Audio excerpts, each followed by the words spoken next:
All right, I promised that we would do shop talk episodes in the shop, so I'm actually going to do that. But it's a celebrity appearance today because Ben is here. Hello. Doing actual work. So Ben and I spend a lot of time together in this very brightly lit room, and we often find ourselves talking about things that I say, man, we should really have this go on YouTube because fellow nerds will probably find what we are saying interesting.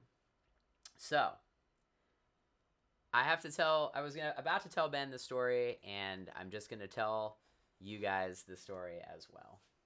So, there is a percussionist that I work with that has his SPD pad into a Rupert Neve DI.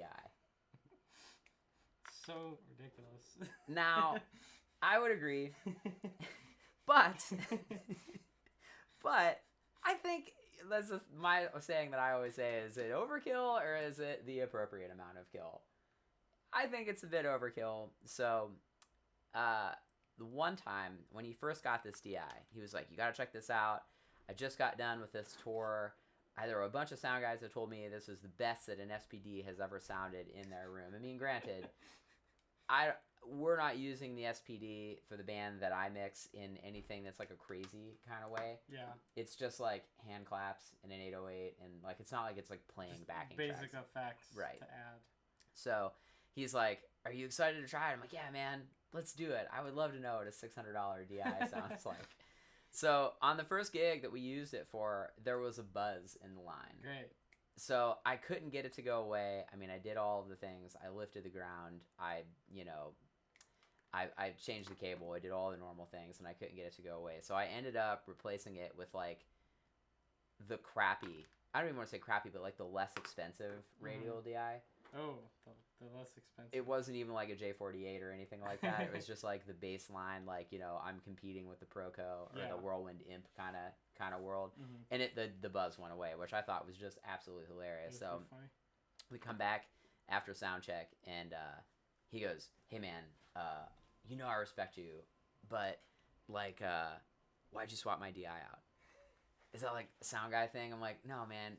It was buzzing, and for whatever reason, the $100 DI stopped it buzzing." Yeah. Okay. Now, all of that being said, I feel like I'm kind of giving him a hard time about that.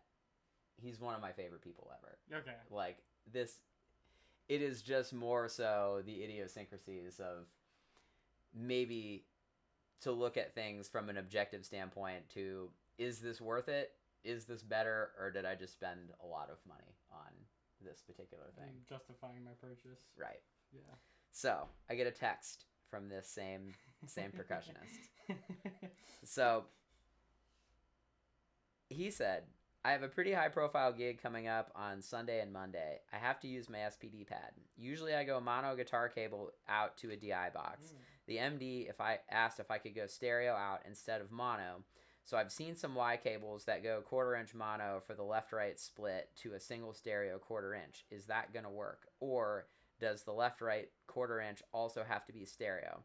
Basically, I'm looking for 1/4 inch guitar cable that will take the left and right outputs and send them to one stereo 1/4 inch into my DI box." Exactly. I want somebody to make that DI box. That'd be pretty cool. Well, but so I'm curious. So I sent him because I'm an old man now and can't sleep throughout the night without waking up and going to the bathroom. I sent him a text at 3 this morning responding, but I'm just curious to see what what you think. Okay. So I'm gonna read it again. "I have a pretty high profile gig coming up on Sunday and Monday. I have to use my SPD pad. Usually I go mono guitar cable out to a DI box. The MD asked if I could go stereo out instead of mono. So I've seen some Y cables that go 1/4 inch mono for the left-right split to a single 1/4 inch or to a single stereo 1/4 inch. Is that going to work? Or do the left and right 1/4 inch also have to be stereo? Basically, I'm looking for 1/4 inch guitar cable that will take the left and right outputs and send them to one stereo 1/4 inch into my direct box." One stereo 1/4 inch. I think what he means is a TRS cable. Yeah, he definitely wants a TRS cable, but seems to not understand the DI box that's mono is mono. Well, yes, and also balanced. Yeah, balance, not mono. It's like, oh man, have you ever done that? Plug the stereo signal into a balanced connector without it being properly wired through a DI? Well, I don't think a DI will do it because of the way a DI is. I was gonna say a DI will just like, collapse if you, it. You just lose your yeah, ground.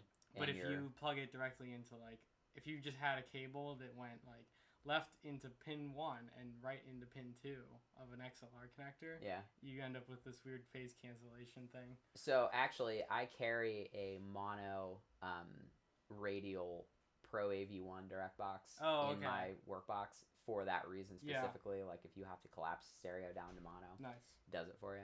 But okay, so we're off topic, I guess, for normal with the two of us. So I said, I like this MD, a stereo guy. I assume they're asking for stereo because it's being recorded. Best bet here is to give them left and right outputs from the SPD separately. You could get crazy with a 1/4 inch TRS wide, a dual 1/4 inch from the headphone jack, but it's the same as taking the left and right outputs, just noisier. That cable is what the old folks call an insert cable back in the day of outboard gear. You will need stereo DI or 2 DIs for XLR outputs. No magic sorcery to get stereo over a single XLR to the console. Yeah.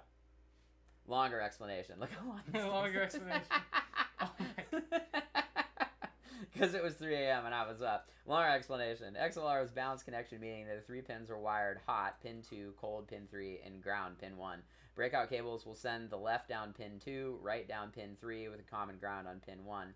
This loses the balanced nature of the signal. TRS 1/4 inch cables are also balanced, tip hot, ring cold, sleeve ground. I believe that SPD outputs are unbalanced, meaning that regular guitar cables, TS, tip sleeve, where the tip is hot and the sleeve is ground. Using a TRS cable will miss the internal ground pin and lift, aka not make contact, and just make it noisy. Mm-hmm. Which brings us to the next video.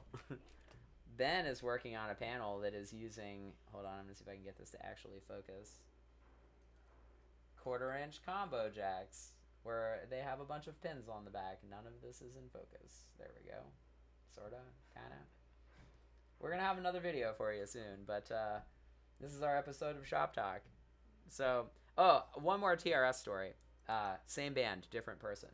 One of the keyboard players in that band who had a home studio used to bring TRS cables for his keyboards. And every single gig I would tell him, I'm like, you can't use that. Like, you're lifting the ground on it. Like, it's not designed for that. And you're also putting that into a direct box, which is not designed. So the output is tip sleeve. The input of the direct box is tip sleeve. Yeah. Like, you get it that it's going through a transformer to give you the cold. It's giving you pin 3. And he's like, no, dude, these are studio cables. Studio cables. What is a studio cable? Cable you use in a studio, right? Thank you. I'm like, what is a studio cable? It's just a tip ring sleeve. It's just a TRS cable. Like, it doesn't work. So I tried to explain that to him like 100 times. Like, and finally I just got to the point where, like, it's not noisy. For whatever reason, it's not noisy, so we're just gonna... So screw it, we're going with it. Screw it, we're going with it. So there's the...